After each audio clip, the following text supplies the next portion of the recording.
Hey, welcome back to my channel. My name is Rebecca, and on this channel I talk about anything and everything that has to do with yoga, and I have practices in here for you too. In today's video, I'm going to be reviewing two of my other favorite yoga mats. The Jade Harmony, which is my first true love for a yoga mat, and the Manduka Eko yoga mat. I think they're very similar. They have similar specs, and I think that if you're in the market for either mat, those are probably the two that you'd be comparing against.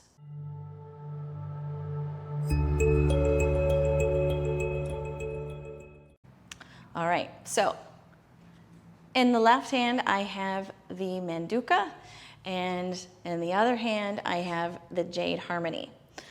Okay, so first of all, I can tell you they're both I think the Manduka is a little bit heavier. It says it's 7 pounds, and I didn't weigh this one, but I think it's a little bit lighter.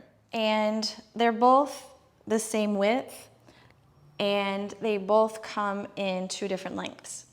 So let's talk about the specs and what's actually different about these two mats.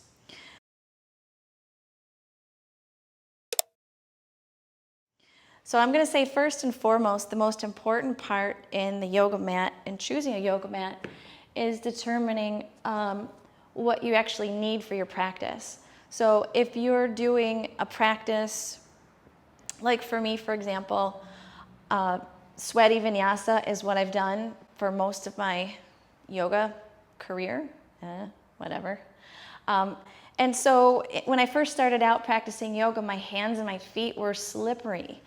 And I couldn't find a yoga mat. Now, mind you, this is way back.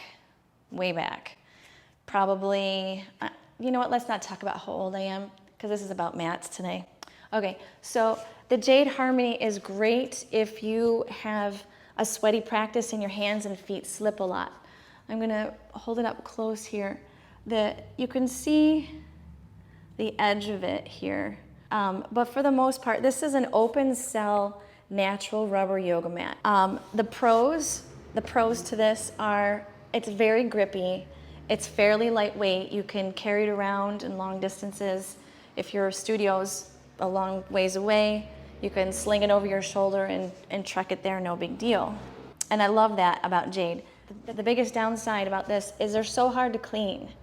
And if you're kind of a germ freak, or if you don't like to see lint and things like that on your mat, then this might not be the best mat for you, because stuff like that drives me crazy personally. But I just dealt with it, because when I was first looking for a sticky yoga mat, and this was like, when this came out, I was so excited, because it was literally the first mat on the market that was actually grippy.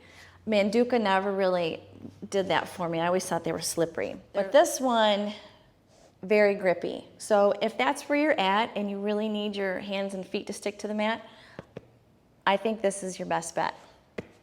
Now, let me talk a little bit about the texture of the Manduka.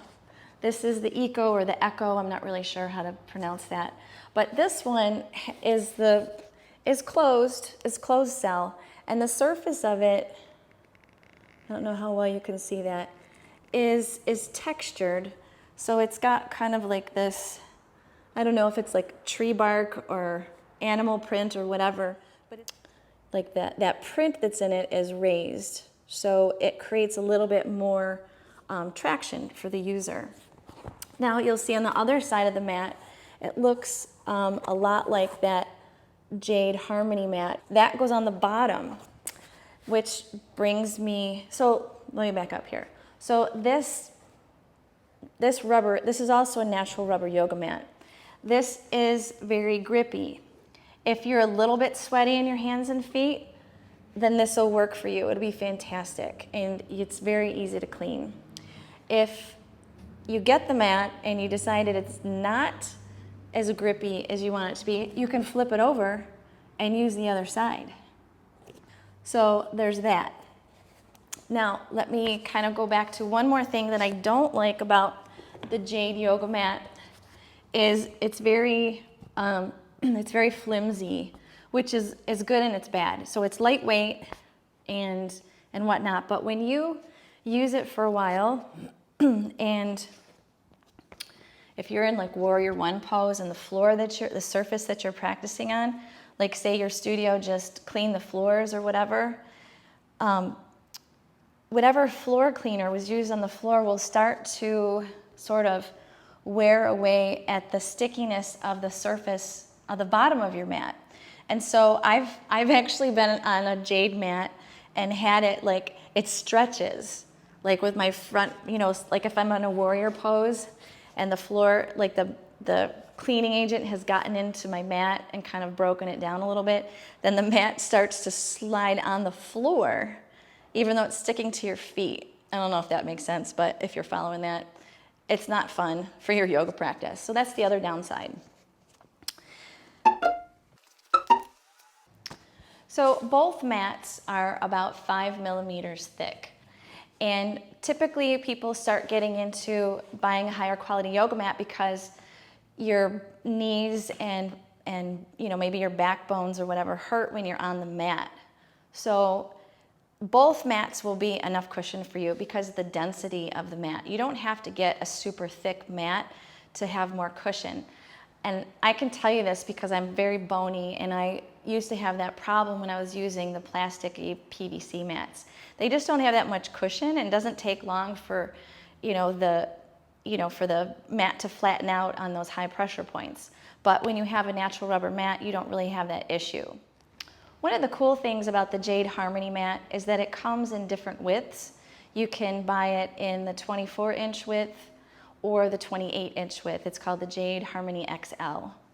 You can order it in 2 lengths, either 68 or 74 inches.